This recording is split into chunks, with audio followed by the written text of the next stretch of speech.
नमस्कार, राधे राधे, जय श्री कृष्णा। दोस्तों, मैं पूजा। आज जो हमारी घटना की शुरुआत होती है, यह घटना की शुरुआत होती है उत्तर प्रदेश से। और उत्तर प्रदेश में ही एक जिला लगता है सहारनपुर, और सहारनपुर जिले का ही एक गांव लगता है सरसवा गांव में। और इसी गांव की यह घटना है। और इसी गांव में रहने वाला एक व्यक्ति होता है जिसका नाम प्रेम सिंह होता है, जिसकी उम्र 38 वर्ष होती है। और वह गांव का पहली बार सरपंच बना था। और वह सरपंच बनने के बाद पहली बार वह सोचता है कि जो हमारा गांव है, उस गांव में पूरे में जगह जगह है गंदगी फैली हुई है, क्यों ना मैं गांव की सफाई करवा दूं। और वह सफाई करवाने के लिए अपने गांव का निरीक्षण करने लग जाता है। वह देखता है कि कहां कहां पर सबसे ज्यादा गंदगी फैली हुई है। सबसे पहले मैं वहां की सफाई करवाता हूं। और वह निरीक्षण करते करते गांव के ही एक मंदिर में पहुंच जाता है। और उस मंदिर का भी बहुत बुरा हाल था। उस मंदिर में भी बहुत बुरी तरह गंदगी फैली हुई थी। और वह देखता है कि इस मंदिर में कोई पुजारी भी नहीं है, क्योंकि इस मंदिर में जो पहले पुजारी रहता था उसकी लगभग 3 महीने पहले हार्ट अटैक की वजह से मौत हो जाती है।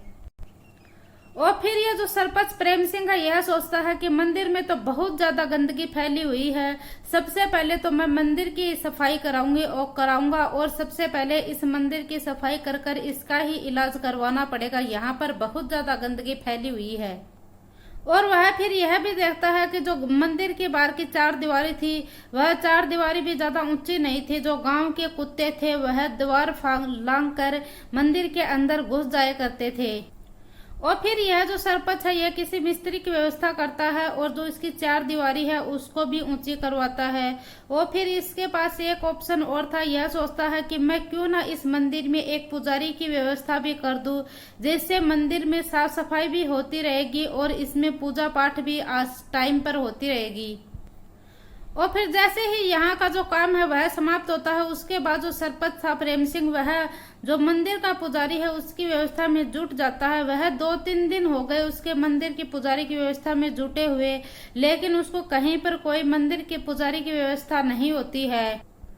और फिर एक दिन होता है जब ये प्रेम सिंह सरपंच अपने घर में ही सुबह 9 बजे के आसपास ये खाना खा रहा था। और उसी समय जो प्रेम सिंह की जो पत्नी थी कौशिला, वह घर की साफ सफाई कर रही थी।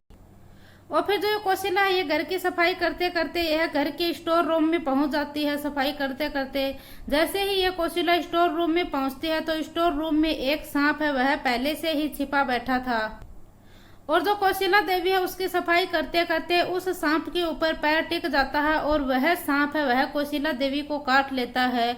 और फिर कौशिला देवी है वह चीखते चिल्लाते हुए घर से बाहर आती है और बाहर आकर अपना जो पति है उससे कहती है कि मुझे तो सांप ने काट लिया है। और इसी बीच उनके घर पर एक साधु भी पहुंच जाता है और उस साधु का नाम होता है नानक नाथ। और नानक नाथ का जो चेहरा है वह काफी तेज होता है और वह अंदर वह चीख पुकार मची हुई थी। फिर वह साधु देखता है कि इस घर के अंदर तो बहुत ज्यादा चीख पुकार मची हुई है, शायद इस व्यक्ति की जो पत्नी है उसको सांप ने काट लिया है। और फिर जो ये साधु है नानक नाथ है, तुरंत उस घर में प्रवेश कर जाता है और यह देखता है कि जो गांव का सरपंच है प्रेम सिंह, उसकी पत्नी कौशिला को तो सांप ने डस लिया है। और ये जो नानक नाथ है, यह सांप काटे हुए व्यक्ति का अच्छे से इलाज करना जानता था। फिर यह जो नानक नाथ है, जैसे तैसे कर जो सरपंच की पत्नी थी उसके अंदर का जो जहर है वह बाहर निकाल देता है। अपनी तमाम कोशिशों के बाद सारा जहर वह प्रेम सिंह की जो पत्नी है उसका सांप का डसा हुआ जो जहर था वह सारा का सारा बाहर निकाल लेता है। और फिर जो ये प्रेम सिंह है, यह अपनी पत्नी को हॉस्पिटल पहुंचा देता है और हॉस्पिटल में उसका इलाज शुरू हो जाता है। इलाज के बाद उसकी जान बच जाती है और वह स्वस्थ हो जाती है। और फिर जो ये प्रेम सिंह है, यह अपनी पत्नी को 2 दिन के बाद हॉस्पिटल से जब घर पर लेकर आता है तो उसके बाद ये सरपंच है उस साधु को खोजना शुरू कर देता है गांव में। लेकिन जो साधु था वह उस गांव से गया ही नहीं था। वह जो नानक नाथ था वह उसी गांव में था। वह प्रेम सिंह को मिल जाता है और मिलने के बाद जो ये सरपंच प्रेम सिंह है, यह नानक नाथ से कहता है कि हमारे गांव में एक मंदिर है, वह बहुत ही वीरान पड़ा है और आप मुझे पढ़े लिखे भी लगते हो। आप ऐसा करो कि आप उस मंदिर में रहना शुरू कर दीजिए। और फिर जो नानकनाथ है यह भी खुश हो जाता है। यह नानकनाथ प्रेम सिंह की बात मानकर उस मंदिर में पुजारी बनकर रहना शुरू कर देता है। अब नानकनाथ भी उस मंदिर में रहना शुरू कर देता है। भगत भी आने शुरू हो जाते हैं। लगभग ऐसे ही करते करते 1 महीने का समय है वह गुजर जाता है और आखिरकार गांव के किसी भी व्यक्ति ने इस नानकनाथ के बारे में न तो जानने की कोशिश की कि यह व्यक्ति कैसा है, इसका बैकग्राउंड कैसा है, किसी ने यह जानने की कोशिश नहीं की। और ये जो नानकनाथ पुजारी होता है यह अपनी नीयत का खोटा होता है, क्योंकि ये इस मंदिर में जितनी भी जो वो महिला पूजा करने के लिए आया करती थी उन सभी महिलाओं को यह गंदी नजर से देखा करता था। और इसी तरह आखिरकार एक ऐसा वक्त आ जाता है जिस समय गांव की एक बहुत ही खूबसूरत विधवा महिला होती है जिसका नाम अर्चना होती है, और वह सुबह तकरीबन 5 बजे के आसपास वह गांव के मंदिर में पूजा अर्चना करने के लिए आती है। और इस समय यह नानकनाथ है यह भी मंदिर के अंदर पूजा कर रहा था। और जैसे ही यह अर्चना देवी यह पूजा करने के लिए मंदिर के अंदर प्रवेश करती है तो जो ये नानकनाथ है इसकी नजर अर्चना देवी के ऊपर पड़ जाती है, क्योंकि अर्चना देवी है वह बहुत ही ज्यादा खूबसूरत विधवा महिला है। और ये नानकनाथ है यह अर्चना देवी को देखकर अपना जो नियत है वह बहुत ज्यादा डिगा लेता है, अपना आपा खो देता है। और फिर ये जो अर्चना देवी है यह अपनी पूजा पाठ करती है। पूजा पाठ खत्म होने के बाद वह अपने घर पर जाने लगती है तो जो मंदिर का पुजारी था नानकनाथ वह उस महिला से कहता है कि लो ये थोड़ा सा प्रसाद है यह तुम खा लो, और अगर तुम इस प्रसाद को अभी की अभी खा लोगे तो जो तुम्हारी मनोकामना है, तुम जो कुछ मांग रही हो वह तुम्हारी मनोकामना सब कुछ पूरी हो जाएगी। लेकिन इस महिला को नहीं पता था कि इस प्रसाद के अंदर इस पुजारी ने क्या मिला रखा क्या नहीं। और फिर यह जो महिला है अर्चना देवी यह उस प्रसाद को खा लेती है और देखते ही देखते 2-4 मिनट के अंदर वह महिला बेहोश होकर उसी मंदिर में गिर जाती है। उस समय मंदिर के अंदर और कोई अन्य पूजा करने के लिए भी नहीं आया हुआ था। और यह सब जो ये नानकनाथ होता है यह पहले ही देख लेता है कि यहाँ पर कोई भी नहीं आया हुआ है भगत जन, और जो आए हुए थे वह चले गए थे यहाँ से। और फिर वह जो नानकनाथ है वह इस महिला को यहाँ से उठाता है और इस मंदिर के अंदर बना हुआ एक कमरा था उस कमरे में इस महिला को लेकर जाता है। और फिर यह जो पुजारी है नानकनाथ यह इस महिला के साथ गलत काम करता है, और जब तक इस जो पुजारी है इसको संतुष्टि नहीं मिलती है तब तक यह इस महिला के साथ गलत काम करता है। और गलत काम करने के बाद यह सोचता है कि अब मैं इस महिला को कैसे ठिकाने लगाऊं। और अब लगभग 1 घंटे का समय था वह बीत गया था, और जो अर्चना देवी के घर वाले थे वह भी उन्हें आशंका थी कि जो अर्चना देवी है वह मंदिर में गई है। वह अर्चना देवी की खोज करने लग जाते हैं और वह खोजना शुरू करते हैं। तो इनमें से इसके जो परिवार के 2 सदस्य थे वह मंदिर में भी पहुंच जाते हैं और मंदिर में जो पुजारी था नानकनाथ उससे पूछते हैं कि यहाँ पर अर्चना देवी महिला आई है क्या। तो वह बोलता है कि यहाँ पर तो बहुत सारी महिलाएं हैं और वह अपनी पूजा पाठ करने के बाद यहाँ से चली गई। फिर उस महिला की पूरे गांव में तलाश की जाती है। तलाश करने के बाद वह महिला कहीं भी नहीं मिलती है। आखिरकार वह जो गांव के उस महिला के जो परिवार वाले व्यक्ति हैं वह गांव के सरपंच के पास पहुंच जाते हैं।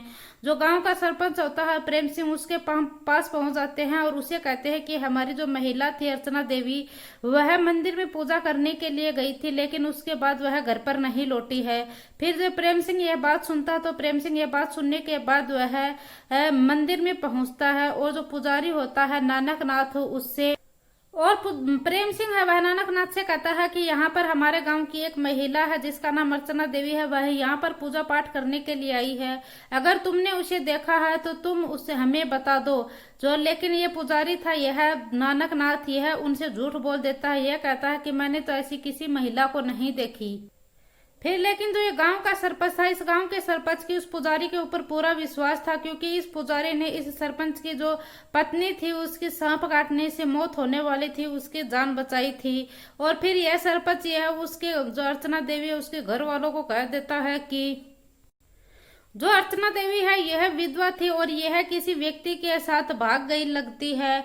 और लेकिन सरपंच तो यह बात कहकर टाल देता है, लेकिन जो उसके घर वाले हैं परिवार वाले हैं उनको इस बात से लेकर तसल्ली नहीं होती है और वह नजदीकी पुलिस स्टेशन में पहुंच जाते हैं और FIR दर्ज करवाते हैं। और फिर पुलिस भी इसकी खोजबीन में जुट जाती है। ऐसे ही करते आखिरकार रात के 9 बज चुके थे और पुजारी ने उस महिला को पहले ही गला घोंटकर उसकी हत्या कर दी थी। और जो यह पुजारी है नानक नाथ और पुजारी दिनकर उस महिला को रात में ठिकाने लगाने की कोशिश करता है। नानक नाथ जो पुजारी है वह उस महिला को रात के 9 बजे के बाद उसे सोचता है कि मैं अब इसकी जो डेड बॉडी है इसको कहीं पर ठिकाने लगा देता हूँ। और फिर ये नानक नाथ सोचता है कि थोड़ी रात हो जाए उसके बाद मैं इस महिला है इसको वो ठिकाने लगा दूंगा। तब तक यह जो नानक नाथ है यह मंदिर में एक फावड़े का इंतजाम कर चुका था। और ऐसे ही करते करते रात के 11 बज गए हैं और 11 बजे के बाद यह मंदिर के पीछे एक गहरा गड्ढा खोदता है और गड्ढा खोदते खोदते इसे लगभग 1 घंटे का समय लग जाता है। और ऐसे ही करते करते रात के 12 बज जाते हैं। और फिर इस गांव का एक व्यक्ति होता है शराबी दिनेश। वह मंदिर में चोरी के मकसद से इस मंदिर के अंदर वह प्रवेश कर जाता है। और यह जो शराबी था दिनेश यह ऐसा सोचता है कि मुझे आज कुछ भी हो जाए इस मंदिर से मुझे थोड़ा बहुत कुछ चुरा के लेकर जाना है। और दूसरी तरफ जो नानक नाथ है यह जो अपना काम था उसको अंजाम दे चुका था। और फिर जो ये नानक नाथ है यह उस महिला को अपने कंधे के ऊपर उठाकर उस गड्ढे की तरफ लेकर जाता है दफनाने के लिए। लेकिन जो ये शराबी दिनेश है यह उस पुजारी को छुप जाता है देखने के लिए। वहां पर यह देखता है कि पुजारी मुझे देख ना ले इसीलिए वह छुप जाता है। और छुपकर वह देखता है कि तो यह पुजारी तो उस महिला अर्चना को उस गड्ढे में दफनाने के लिए लेकर जा रहा है। फिर ये शराबी दिनेश है यह भी कुछ कम नहीं है। यह भी उस नानक नाथ का पीछा करते करते उसके पीछे जाता है कि आखिरकार यह जो नानक नाथ है यह कर क्या रहा है। और फिर यह सब कुछ देखने के बाद दिनेश जोर जोर से चिल्लाने लग जाता है। और जो शराबी दिनेश है वह चिल्लाता है तो उस मंदिर के आसपास के घरों के लोग होते हैं वह उस जो ये दिनेश है इसके ऊपर पहले तो विश्वास नहीं करते हैं क्योंकि इसके चिल्लाने की आदत हमेशा की थी। फिर जो आसपास के लोग हैं उनकी आंखें खुल जाती हैं और वह जो दिनेश शराबी था वह चिल्लाते चिल्लाते मंदिर से बाहर आ जाता है। फिर कुछ लोग उससे पूछते हैं कि आखिरकार बात क्या है, तुम ऐसे क्यों चिल्ला रहे हो। और फिर गांव के लोग और वह जो शराबी दिनेश है यह सभी के सभी मंदिर के अंदर भागते हैं और अंदर भाग कर वह देखते हैं कि जो मंदिर के पीछे गड्ढा खुदा हुआ था उसमें अर्चना देवी की ही लाश पड़ी हुई थी। लेकिन जो यहाँ का पुजारी था नानक नाथ वह इस समय यहाँ से भाग चुका था। और फिर यहाँ पर पुलिस को सूचना दे दी जाती है और पुलिस को सूचना देने के बाद और वह पुलिस आती है। और फिर जो यह अर्चना देवी की डेड बॉडी थी पुलिस उसको फिर गांव वाले पुलिस को सूचना देते हैं और यहाँ पर मौके पर पुलिस आ जाती है और पुलिस उस डेड बॉडी को अपनी हिरासत में ले लेती है। और फिर लगभग 24 घंटे के बाद यह जो नानक नाथ पुजारी था यह गांव के ही खेतों में पुलिस इसे गिरफ्तार कर लेती है। गिरफ्तार करने के बाद जब पुलिस इसे कड़ी मशक्कत से पूछताछ करती है और इससे पूछती है कि आखिरकार तुमने ऐसा क्यों किया, तो ये नानक नाथ कहता है कि मुझे 5 बलि देनी है और मैं अब तक 3 बलि तो दे चुका हूँ और मुझे 2 बलि और देनी है। और नानक नाथ को फिर पुलिस गिरफ्तार कर लेती है। गिरफ्तार करने के बाद इसे जेल में डाल देती है और लगभग 2 महीने के बाद इसके ऊपर चार्जशीट तैयार कर और इसे उम्र कैद की सजा सुना दी जाती है। दोस्तों इस पूरी घटनाक्रम का सुनाने का उद्देश्य मेरा किसी को दिल को ठेस पहुंचाना नहीं है, किसी को परेशान करना नहीं है, बल्कि आपको जागरूक करना है, सचेत करना है।